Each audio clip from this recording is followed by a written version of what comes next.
이번에는 유틸렉스 갈게요. 63,600원 30%. 왜 이렇게 흔들까요? 손절가 59,000원 정도로 보는데 더 열어놔야 될지 제가 고민하고 있습니다. 의견 부탁드려요 라고 안타치자님이 고민 남겨주셨어요. 아마케, 임상 종양학회, 모멘텀 갖고 있는 종목들 대비로도 너무 약합니다. 일단 빠지는 이유를 어떻게 보시는지 알려주세요, 전문가님. 그리고 59,000원보다 지금 더 아래로 잡아야 되나요? 손절 라인에 대한 의견도 들려주세요. 네, 약간 앞선 종목에서 여담으로 우리 앵커님도 말씀해 주셨듯이 정말 기가 막힌 자리에서 매수를 하신 분들도 계시지만 반대로 그 자리에서 파신 분들도 엄청 많이 있거든요. 그래서 시장에서는 이제 멘탈이 가장 중요한 부분이다라고 여담을 좀 말씀을 드리고, 자, 유틸렉스 사실 실적이 어떻다, 적자가 어떻다 얘기를 할 필요성이 없습니다. 바이오는 사실. 근데 이걸 어떠한 개념으로 매수를 하셨는지가 저는 바이오가 우리가 보통 앞에서 배운 게 있잖아요. 신라젠, 그다음에 헬릭 스미스, 그다음에 기타 여러 종목군들, 우리나라에서 마치 전 세계에서 돈을 굉장히 많이 버는 시가총액이 굉장히 큰 어떤 헬스케어주들도 나오는 게 아니냐라는 생각할 정도로 한때는 시장을 풍미했지만 지금 다 빛이 다 다르져 있죠. 유틸렉스 사실 개인적으로 좀 바이오를 투자를 하는 데 있어서 중요한 건 두 가지라고 생각을 하고 있어요. 첫 번째는 정말 인고의 세월을 신경 안 쓰고 지낼 수 있는 인내심이라고 해야 될까요? 아예 신경 안 쓸 수 있는 좀 그런 부분들이 가장 중요하다고 생각을 하고 있고, 두 번째는 이제 가능성인데, 자, 우리가 한번 생각을 좀 해보도록 하겠습니다. 주식을 잘하는 사람들은 수익을 많이 내는 사람들은 여러 가지 방법론적이 있긴 하겠습니다만은 남들이 모르는 것을 먼저 캐치를 하죠. 남들이 모르는 것. 그다음에 남들이 거의 모르는데 난 이 종목에 대해서 뭐뭐가 굉장히 좋다라고 생각을 한다. 근데 아직 그게 시장에서 별로 알려지지 않았다.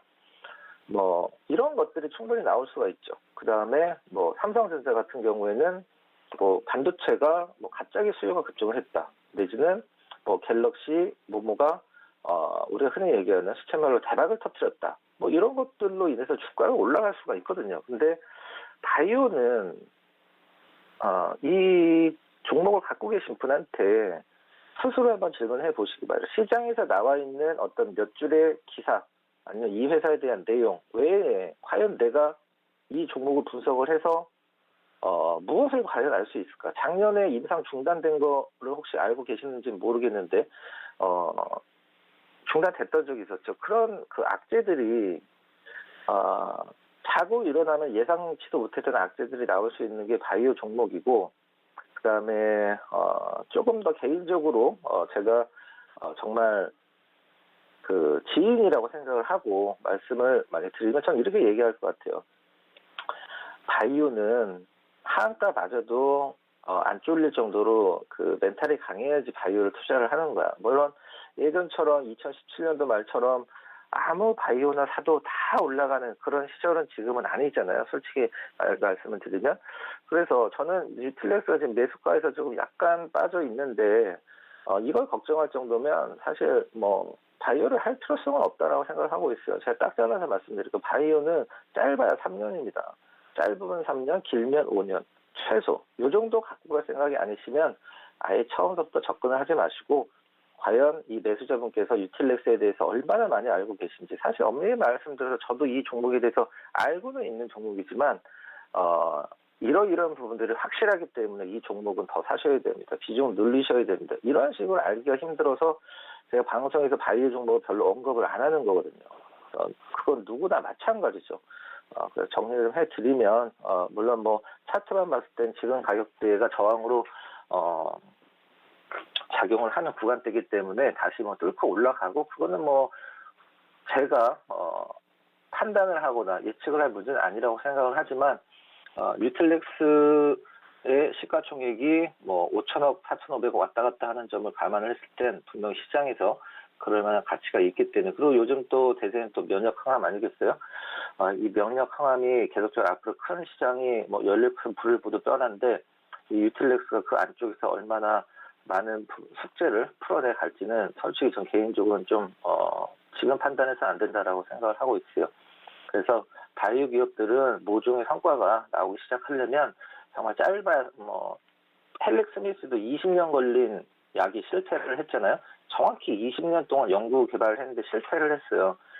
그만큼 힘든 게 신약이고 전 세계적으로 1000개의 신약이 트라이 들어갔을 때 4개 정도만 성공을 한다는 점을 염두에 두시고 기회는 준다라고 생각을 하고 있습니다. 근데 바이오 종목은 매매라는 생각으로 종목을 접근하지 마시고 시간과의 싸움이다. 50%, 30% 수익 내겠다. 말도 안 되는 소리입니다. 바이오는 최소한 3배, 5배 이상 내가 대박을 내겠다. 대신 내가 인고의 세월을 좀 버텨보겠어.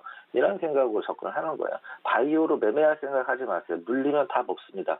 왜? 그 종목에 대한 분석을 통한 확신을 갖기가 어려운 종목들이 대부분이기 때문에. 그죠? 예. 떨어졌을 때 불안한 건 기업이 잘못될까 봐 걱정하는 거지 주가가 떨어져서 걱정하는 건 아니거든요. 야, 이 종목 이렇게 좋은 종목인데 여기까지 떨어졌네. 너무 싸다. 조금 더 사야 되겠다. 바이오에서 이런 느낌을 갖는 건 불가능에 가깝습니다. 그러니까 강철 멘탈과 시간을 보낼 자신이 있다라고 하시면 갖고 가시는데 자신 없으면 자신 없고 잘 모르는 종목이면 팔아야죠. 잘 모르는 종목을 왜 갖고 갑니까? 예, 저도 유틸렉스 사실 별로 자신은 없지만 기회는 줄 것 같습니다. 짧은 거 말고 시간만 준다라고 하면 유틸렉스가 왜 지금 4,500억이라는 그 가치를 시장에서 인정을 받는지 한 번 정도 보여줄 것 같아요. 일단 전 개인적으로는 홀딩입니다.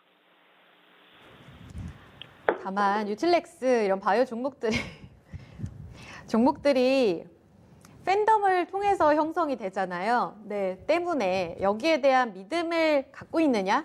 이것이 가장 중요하다라는 게 오늘 핵심이었던 것 같아요. 안타치자님, 네, 한번 스스로 좀 고민을 해보시고 자문해보시고 답을 좀 내려주시면 좋을 것 같습니다. 일단은 흐름상 홀딩 의견 나오긴 했는데요. 한 번 더 꼭 체크를 해주셨으면 좋겠습니다.